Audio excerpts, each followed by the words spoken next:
오늘 보신 하나님의 말씀은 역대하 20장 5절에서 9절입니다. 역대하 20장 5절에서 9절의 말씀을 다 함께 보시도록 하겠습니다. 읽겠습니다. 다 같이 읽겠습니다. 시작. 여호사밧이 여호와의 전 셋들 앞에서 유다와 예루살렘의 회중 가운데 서서 이르되 우리 조상들의 하나님 여호와여, 주는 하늘에서 하나님이시니까 이방 사람들의 모든 나라를 다스리지 아니하시나이까. 주의 손에 권세와 능력이 있사오니 능히 주와 맞설 사람이 없나이다. 우리 하나님이여, 전에 이 땅 주민을 주의 백성 이스라엘 앞에서 쫓아내시고 그 땅을 주께서 사랑하시는 아브라함의 자손에게 영원히 주지 아니하셨나이까. 그들이 이 땅에 살면서 주의 이름을 위하여 한 성소를 주를 위해 건축하고 이루기를, 만일 재앙이나 난리나 견책이나 전염병이나 기근이 우리에게 임하면 주의 이름이 이 성전에 있으니 우리가 이 성전 앞과 주 앞에 서서 이 환난 가운데에서 주께 부르짖은즉 들으시고 구원하시리라 하였나이다. 아멘. 오늘도 주님 앞에 나오신 새벽교회 성도 여러분들을 주님의 이름으로 환영하고 축복합니다. 비록 코로나로 인해서 온 세계가 두렵고 또 공포 가운데 있고 우리들의 개인적인 삶도 위협받고 있지만 우리 하나님 의지하고 기도하면서 이런 것을 통해서 나에게 또 우리 민족에게 우리 교회에 무엇을 말씀하시려는지 그 하나님의 뜻을 분명히 깨닫고 하나님 잘 섬기시는 저와 여러 성도님들 되시기를 주님의 이름으로 축복합니다. 역사가 요세푸스의 유대 고대사 기록을 보게 되면 알렉산더 대왕과 예루살렘에 얽힌 이야기가 매우 흥미로운 부분이 있습니다. 당시 예루살렘은 페르시아가 다스리고 있던 때였습니다. 페르시아가 전 세계를 제패했던 때에 마케도니아가 그리스 도시국가들을 통일하고 알렉산더가 아시아에 있는 페르시아와 대결하려고 군대를 일으켰지요. 그리고 두 차례 큰 싸움에서 다리오의 군대를 무찌릅니다. 다리오는 이제 바사로 도망가게 되었고요. 알렉산더는 그 여세를 몰아서 바사까지 진격하려다가 그 밑에 남쪽에 있는 지역들, 지중해 연안에 있는 국가들, 이런 국가들을 정복하려고 기술을 남쪽으로 돌리게 됩니다. 시도는 항복하고 또 다른 그 주변 조그만 국가들도 항복하는데 해상 국가로서 굉장히 강력한 면모를 보였던 도로가 항복하지 않아요. 당시 도로의 위치상 난공불락에 위치해 있습니다. 그곳을 정복하는 과정에서 알렉산더가 예루살렘에 서신을 보냅니다. 당시 예루살렘의 대제사장이 야두아라는 제사장이 있었는데 우리가 알다시피 대제사장은 최고 리더십입니다. 그 대제사장에게 서신을 보내서 전쟁 지원군과 물자들을 이렇게 조달하라고 이야기를 합니다. 근데 야두아가 한 칼에 거절을 해요. 우리는 지금 페르시아의 충성을 맹세하였기 때문에 우리가 당신에게 지원군과 물자를 보낼 수 없습니다. 단호하게 거절을 해버립니다. 알렉산더가 굉장히 화가 나지요. 지금은 현재 두로를 공략하고 있기 때문에 예루살렘을 공격해 들어가지는 않아요. 그러나 알렉산더의 마음속에는 도로를 공격하고 점령한 후에 예루살렘에 들어가서 예루살렘을 초토화시키겠다라는 그런 마음을 갖고 있습니다. 그리고 두로가 7개월 만에 함락이 되지요. 바로 지금 예루살렘 남쪽에 있는 가자지구 그쪽을 공격하고 거기를 함락시킨 다음에 예루살렘을 하여 진격에 올라갑니다. 제사장 야두아와 온 백성들이 공포에 떨었다라고 요세푸스는 기록을 해주고 있는데, 특별히 야두아가 지원을 거절했기 때문에 굉장히 두려움에 쌓여 있었습니다. 근데 두려워할 수만은 없지요. 뭔가 대책을 세워야 되는 것 아니겠습니까? 그래서 하나님 앞에 기도합니다. 백성들에게 선포를 해요. 자, 이제부터 하나님 앞에 제사를 드리자. 제사라는 것은 지금의 예배고 기도 아닙니까? 그렇게 이제 제사를 드려요. 제사 드리고 그날 밤에 하나님께서 야두아 제사장에게 나타나셨습니다. 그리고 말씀하시기를 두려워하지 말아라 그래요. 나의 섭리로 너희를 구원해 줄 것이다. 그리 말씀을 하셔요. 그러면서 하시는 말씀이 예루살렘 성은 활짝 열고 백성들은 흰 옷을 입고 제사장들과 대제사장은 자기의 복장을 갖추고 알렉산더 군대를 맞이하라라고 얘기를 하는 거예요. 야두아 입장에서 좀 이해 안 갈 수 있겠지요. 하나님이 굉장히 큰 묘수, 어떤 기적과 이적의 역사를 통해서 알렉산더 군을 무찔러야 될 터인데, 지금 이 말은 뭡니까? 항복하라는 거잖아요. 성문 열고 백성들 환호하라, 맞이하라라고 이야기를 합니다. 꿈에서 깨어난 야두아가 기쁨으로 백성들에게 선포하지요.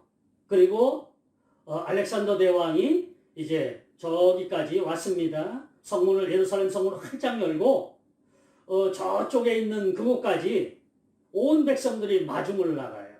그리고 환영의 그 찬송을 막 합니다. 그래서 찬송은 알렉산더 대왕을 칭송하는 그런 노래를 하는 거죠. 막 박수 치면서 막 환영하는 이런 분위기예요.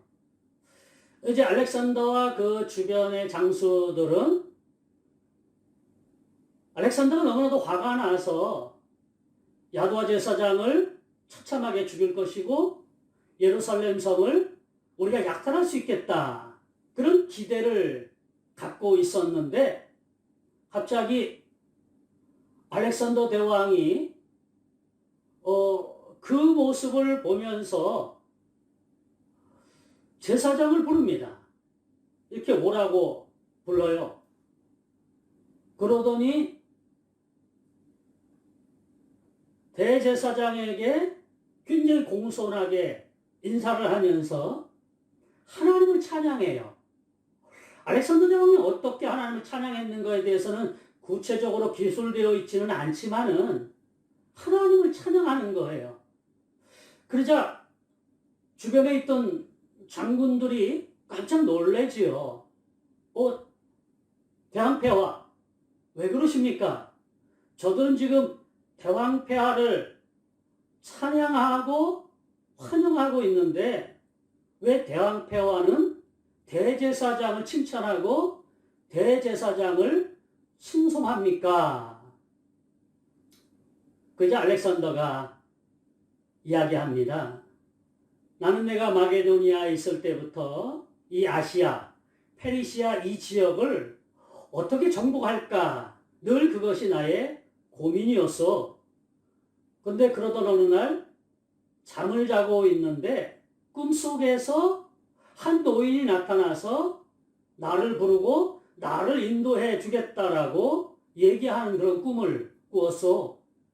그리고 지금껏 그 꿈속에서 나타나는 사람을 나는 보지를 못했는데 오늘 이 대제사장을 만나는 순간 그때 꿈속에서 나에게 길을 인도해 주겠노라고 이야기했던 그 노인이 바로 이 대제사장의 모습입니다.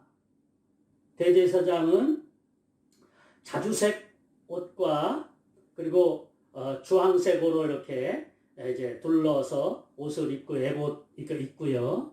머리에는 모자를 이렇게 쓰고 거기에 하나님의 이름이 적혀 있는 이런 거거든요.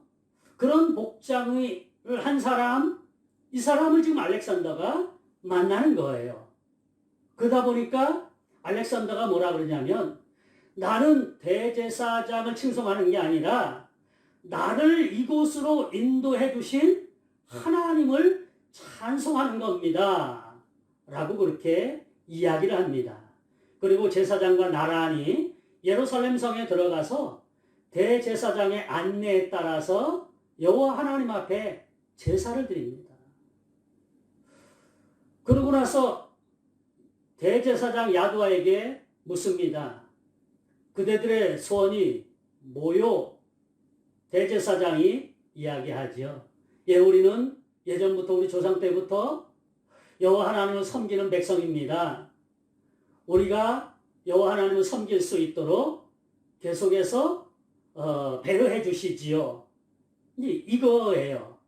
우리 예루살렘뿐만 아니라 우리 유대민족이 살아가는 어떤 지방에서든지 율법을 지키며 안식일을 지키는 것만 방해하지 않으신다면, 제재하지 않으신다면 감사하겠습니다.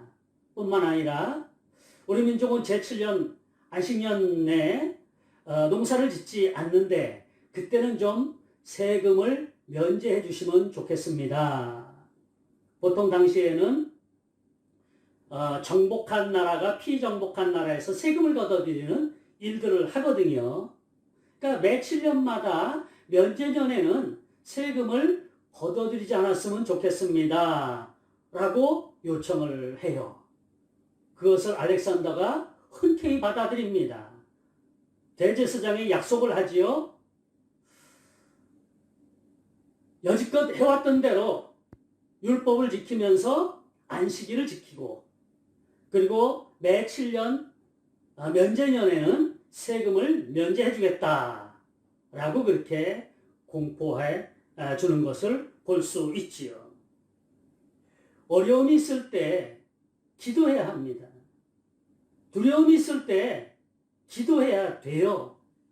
그때가 기회인 줄로 알고 더욱더 어려울 때일수록 하나님 앞에 기도하시는 저와 여러 성도님들 되시기를 주님의 이름으로 축복합니다. 오늘 본문의 말씀은 여호사밧 시대에 모압과 암몬과 마온의 연합군이 이스라엘을 쳐들어온 것이에요. 민족의 위기 앞에서 여호사밧 왕이 백성들과 함께 기도하는 것이 오늘 본문의 내용입니다. 3절과 4절에 보면 여호사밧이 두려워하여 여호와께로 낯을 향하여 간구하고 온 유대 백성에게 금식하라 공포하며 유다 사람이 여호와께 도우심을 구하려 하여 유다 모든 성읍에서 모여와서 여호와께 간구하더라. 대적들이 쳐들어온다는 소식, 그 소식은 두려운 소식일 수밖에 없지요. 생명이 위협당하고 가정이 파괴되는 이런 일들이 전쟁 아니겠습니까? 여호사밧도 심히 두려워했다라고 오늘 본문에서 말씀을 해주고 있지 않습니까? 두려운 일이 생겼을 때에 사람들의 반응은 각각 다르게 나타날 수 있을 거예요. 어떤 사람은 안전한 곳으로 숨으려고 안전한 곳을 찾겠지요? 또 어떤 사람들은 겁에 질려서 안절부절하지 못하고 왔다 갔다 하고 이런 사람들도 있겠지요? 어떤 사람은 자포자기 할 수도 있을 것이고요. 어떤 사람들은 비상식량들을 다 모으려고 그렇게 하는 사람들도 있겠지요. 사람마다 조금씩 다릅니다. 여호사밧 왕도 백성들도 다 두려워했지만 여호사밧 왕은 그 두려운 상황 가운데에서 기도하는 일을 조치로 내렸어요. 긴급 조치예요, 말하자면. 기도합시다. 그리고 유다 백성들, 이스라엘 백성들을 다 모아가지고 금식을 선포하면서 그렇게 기도하라라고 이야기합니다. 기도는 하나님의 능력을 인정하는 신앙 고백이에요. 우리가 어려울 때뿐만 아니라 평안할 때도 하나님의 능력을 인정하고 신앙 고백하는 행위, 그것이 기도입니다. 하나님께서는 하나님의 백성이 기도할 때에 일하시는 분이에요. 그래서 이런 말 있지 않습니까? 사람이 일하면 사람이 일할 뿐이지만 사람이 기도하면 하나님께서 일하신다. 사랑하시는 성도 여러분, 하나님이 일하심을 보고 싶으시다면 기도하시기를 바랍니다. 위기의 순간마다 기도하는 사람들이 있어요. 성경에 많은 사람들이 평소에도 기도하지만 특별히 두렵고 공포의 상황 가운데서 기도합니다.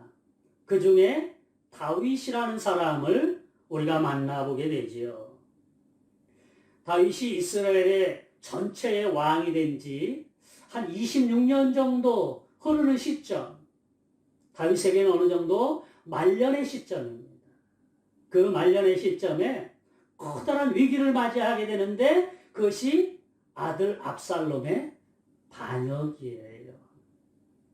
사랑하는 아들이었는데 그 아들이 아버지를 죽이겠다고 지금 반역을 하게 된 거지요.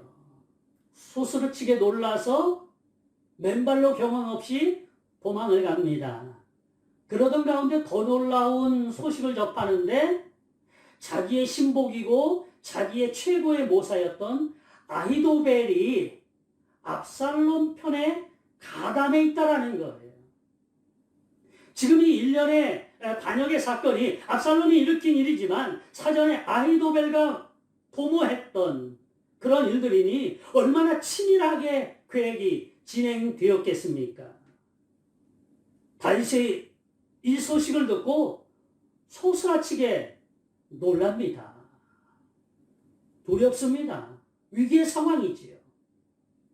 그런데 오늘 성경에 보면요, 다윗이 그 놀라고 두려운 상황 가운데 하나님 앞에 기도합니다. 사무엘하 15장 31절의 말씀인데요. 어떤 사람이 다윗에게 알리되 압살롬과 함께 모반한 자들 가운데 아히도벨이 있나이다 하니 다윗이 이르되 여호와여 원하옵건대 아히도벨의 모략을 어리석게 하옵소서 하니라. 하나님께 즉각적으로 기도했다라는 거예요. 다윗이 전략합니다.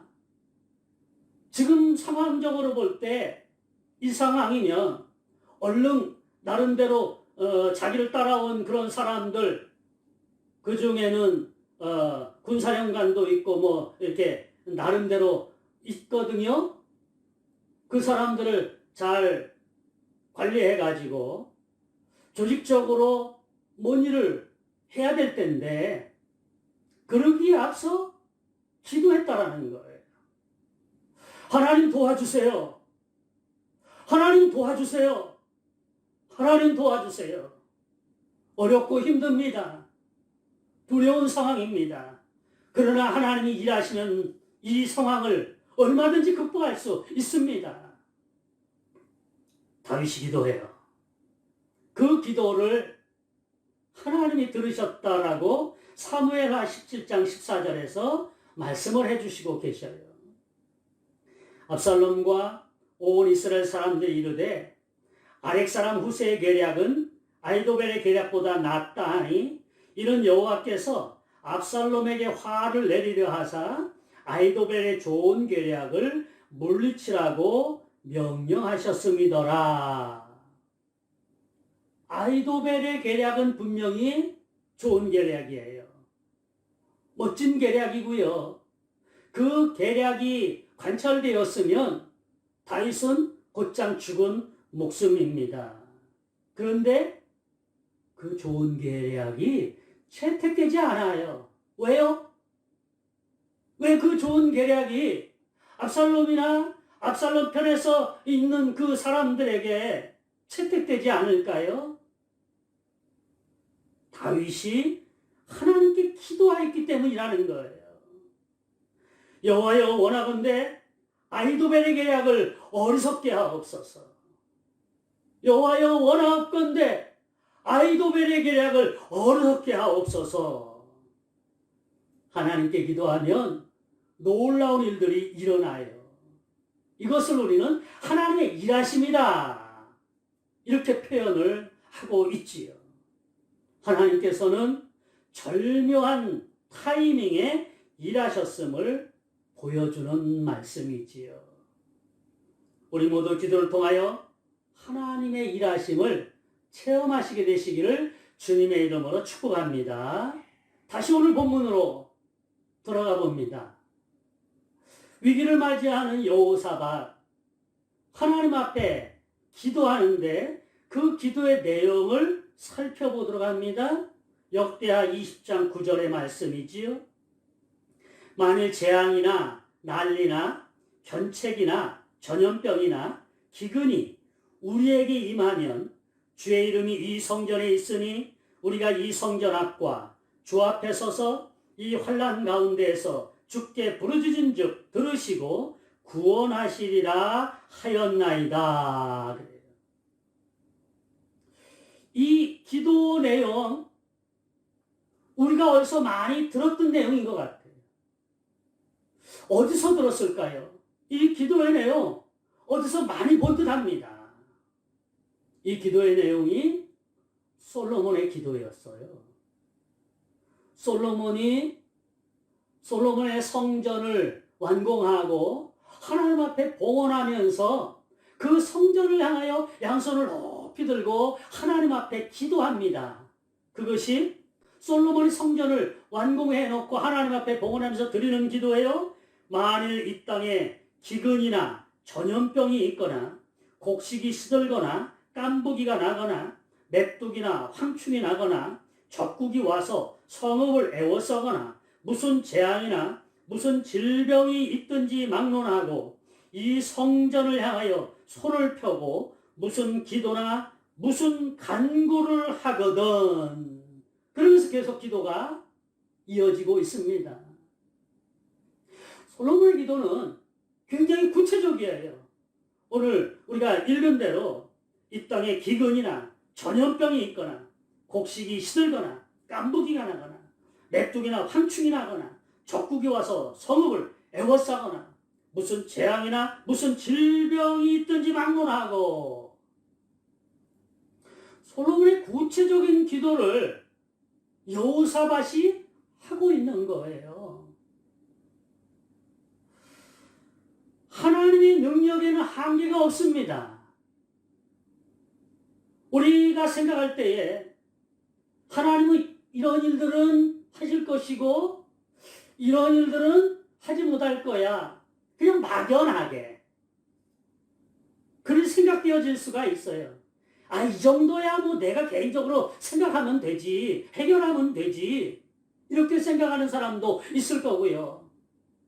워낙 그 사안이 크기 때문에 이것은 하나님께 기도해도 되어질 일이 아니야 라고 그냥 지레 짐작으로 선입견을 가지고 생각하는 사람도 있을 거예요. 그래서 우리는 때로는 기도를 하되 구체적으로 하기보다는 둥글이 이렇게 모아가지고 그냥 큰 덩어리로 도와주세요, 요 한마디로 끝낼 때도 많이 있습니다. 물론 하나님 도와주세요, 그 고백 속에는 하나님의 전능하심과 하나님의 타이밍에 반드시 하나님이 일하신다라는 전제를 가지고 기도하긴 하지만은 우리는 때로는 구체적인 기도를 해야 될 때가 있습니다. 기도자는 하나님의 능력을 전적으로 신뢰하면서 구체적인 부분까지 조목조목 하나님 앞에 기도할 수 있어야 되는데, 그렇게 할 때 하나님께서는 그 기도를 구체적으로 들어주시는 분이에요. 오늘 솔로몬이나 여호사밧은 구체적으로 기도하는 것이 있습니다. 그것이 뭡니까? 전염병의 위험으로부터 구해 주십시오. 물론 재앙과 질병과 전쟁과 해충과 여러 가지 위협적인 공격으로부터 우리를 구해 주십시오 하는데, 오늘 솔로몬이나 여호사밧은 구체적으로 전염병으로부터 우리를 구해 주십시오라고 기도하고 있어요. 고대근동에서 전염병은 매우 위험한 병이에요. 이스라엘 백성들이 출애굽하기 전에 애굽에서 10가지 재앙을 경험하지요. 물론 그 10가지 재앙은 애굽 사람들에게 내린 재앙이고 이스라엘에게는 해당이 되지 않습니다. 같은 지역에 살고 있지만 이스라엘은 그 해를 받지 않지요. 10가지 재앙 중에 5번째 재앙이 뭐냐 하면 역병이 내려서 애굽의 모든 가축에게 임하는 거예요. 그리고 가축들이 다 죽어가는 거예요.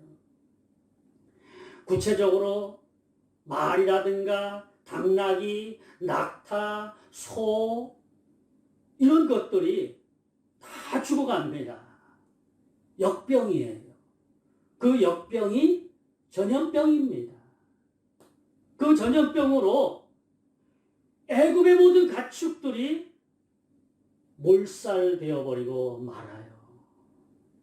너무나도 무서운 게 역병이에요. 민수기 25장 보면 바알보올 사건이라는 게 나와요. 시딤에 이르렀는데 이스라엘 사람들이 모압 여인을 보고 그들과 음행을 하였다라고 기록을 하고 있죠. 뿐만 아니라 모압 사람들이 섬기는 신들을 섬겨요. 그 신들을 섬겼다는 얘기는 그 신들에게 예배했다라는 거예요. 이스라엘 백성들은 오직 하나님에게만 예배해야 되잖아요. 그런데 모압의 신들을 예배하는 일을 그곳에서 했으면 이걸 바알보올 사건이다라고 얘기해요. 이 사건으로 하나님이 얼마나 진노하셨나 몰라요. 그곳에 역병을 내렸습니다. 전염병이지요. 24,000명이 죽어요.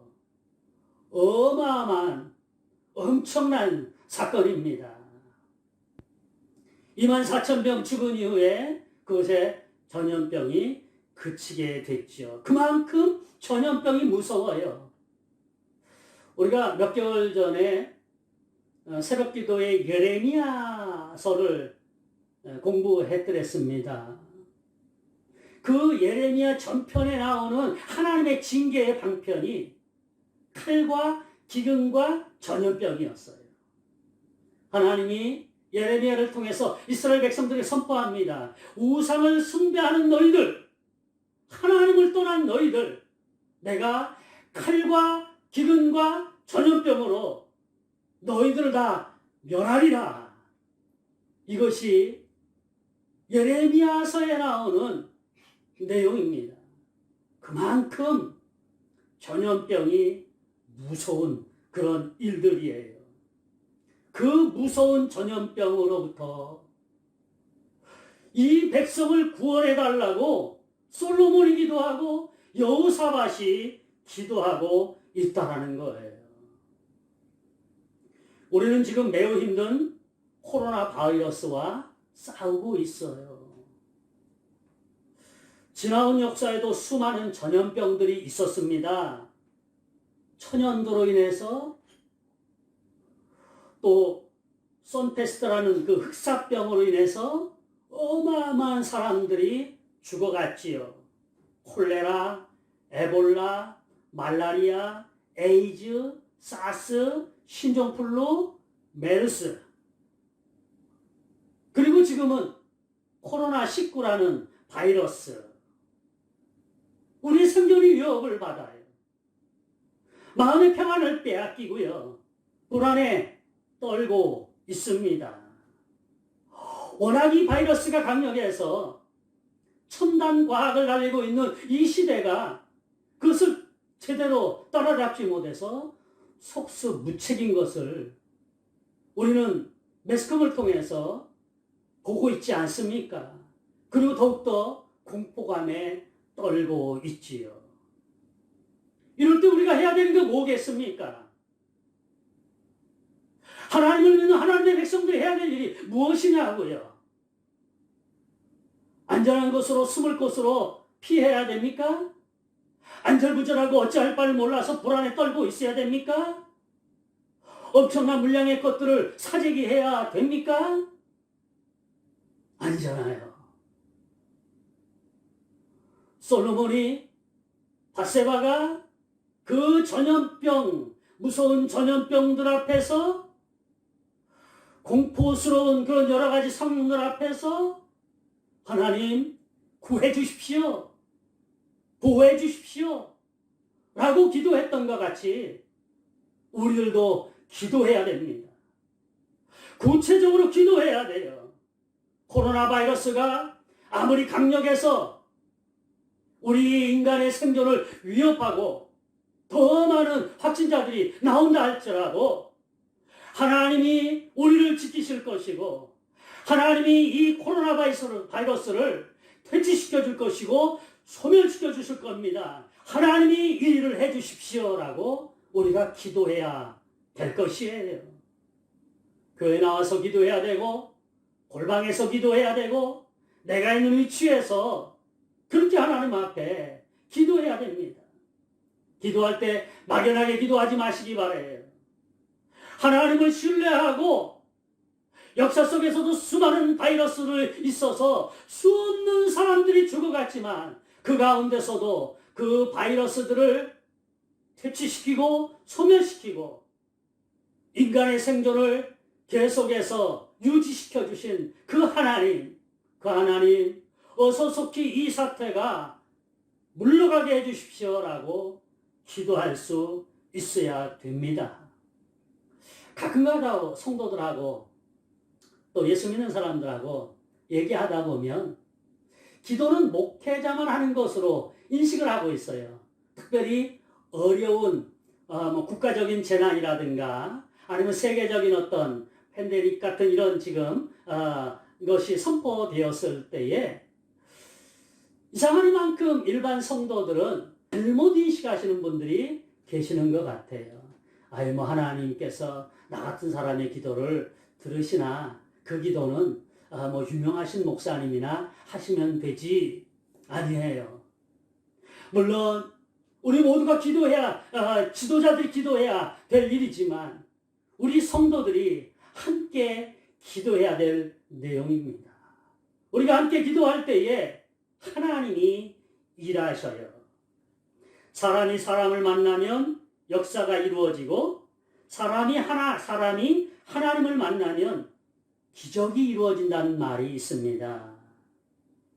여러분들이 기도할 때에 여러분들이 하나님을 만나고 하나님이 여러분들을 만나주시고 그것으로 인하여 기적이 일어날 것인데 그 기적이 일어난 것에 더욱더 감사하면서 우리 하나님의 도우심에 은혜를 간구하는 저와 여러 성도님들 되시기를 주님의 이름으로 축복합니다. 기도하겠습니다. 하나님 아버지 은혜와 사랑을 감사합니다. 하나님 도와주세요.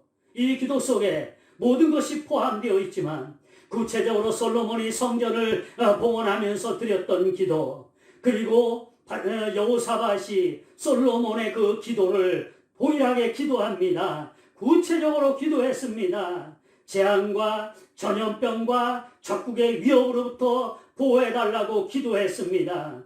전염병이 고대근동에 무서운 것이었습니다. 그때뿐만 아니라 21세기인 지금도 전염병은 이 바이러스는 너무나도 강력하여 우리의 생존을 위협하는 존재가 되었습니다. 아버지 하나님 이러할 때 우리도 솔로몬의 기도로 여호사밧의 기도로 우리도 기도하게 하여 주옵소서. 하나님 이 코로나19의 위험으로부터 우리를 보호하여 주시고 이 코로나19 바이러스가 예수의 능력으로 소멸되게 하여 주시옵소서. 그래서 우리 모두가 안전하게 거할 수 있도록 은혜의 복을 내리워 주시옵시며 우리 새빛교회 성도들을 축복하여 주시기를 원하옵나이다. 어떤 상황과 형편 가운데서도 우리 하나님이 도와주시는 그 은혜로 살아가는 교회가 되게 하여 주시고 어린 자녀들, 공부하는 학생들, 그리고 장성한 청년들, 그리고 청년들 뿐만 아니라 연세 드신 어르신들 모두 할 것 없이 하나님이 성령의 황금으로 지켜주심으로 말미암아 악한 것이 틈타지 못하도록 저들을 보호하여 주시기를 원하옵나이다. 특별히 베트남에 살고 있는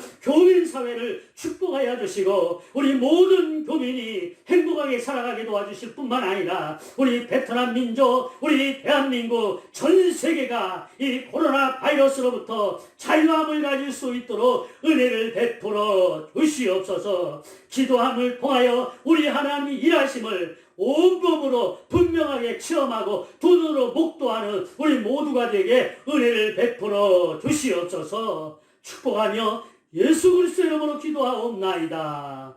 아멘. 이 시간에 교회 앞에 소식을 알려드리도록 하겠습니다. 우리 새로 오신 분들, 방문하신 분들 주님의 이름으로 환영하고 축복합니다. 코로나19로 인해서 다음 주일 29일이죠. 다음 주일까지 모든 모임을 중단하며 11시 예배만 자율적으로 드립니다. 이때는 마스크를 꼭 착용하시기를 바라고요. 열이 있으시거나 이런 분들은 스스로 집에서 좀 쉬시기를 바라고요. 가급적이면 좌석에 앉을 때에도 좀 거리를 두고 그렇게 앉으시면 좋겠습니다. 예배에 참석하지 못하는 성도들을 위해서 계속해서 영상 설교를 보내드리고 있습니다. 가정에서 하나님의 말씀으로 은혜 받고 위로 받고 그래서 여러분의 신앙생활에 흐트러짐이 생겨나지 않도록 특별히 여러분들이 기억해 주시기를 바랍니다. 키스토리 유치원 입학은 정부의 그 방침에 따라서 4월 5일까지는 휴원을 하고 4월 6일 월요일 날 예정으로 있습니다. 개원 예정으로 있습니다. 여러분 특별히 기억해 주시고 더 많이 기도해 주시기를 바라겠습니다. 예수 운정 남기기 5대 프로젝트를 위한 헌금 안내 계속해서 여러분에게 말씀을 드리고 있는 것 기억하시고 어렵지만 여러분들이 베트남에 예수 그리스도의 흔적을 남기는 일들이기 때문에 이런 일들을 위해서 기도하면서 동참해 주시기를 바라겠습니다. 다른 광고 말씀 없으시면 다 같이 일어나셔서 패찬성 부르신 후에 축도로 예배를 폐하도록 하겠습니다. 감사합니다. 이제는 우리 주 예수의 은혜와 하나님 아버지의 극진하신 사랑하심과 성령님의 감동, 감화, 일교통 충만하신 역사가 어려운 환경 가운데서도 우리 하나님의 일하심을 바라보며 하나님 도와주세요 라고 기도하는 주의 백성들의 삶 속에 이제로부터 영원토록 함께 계실지어다. 아멘.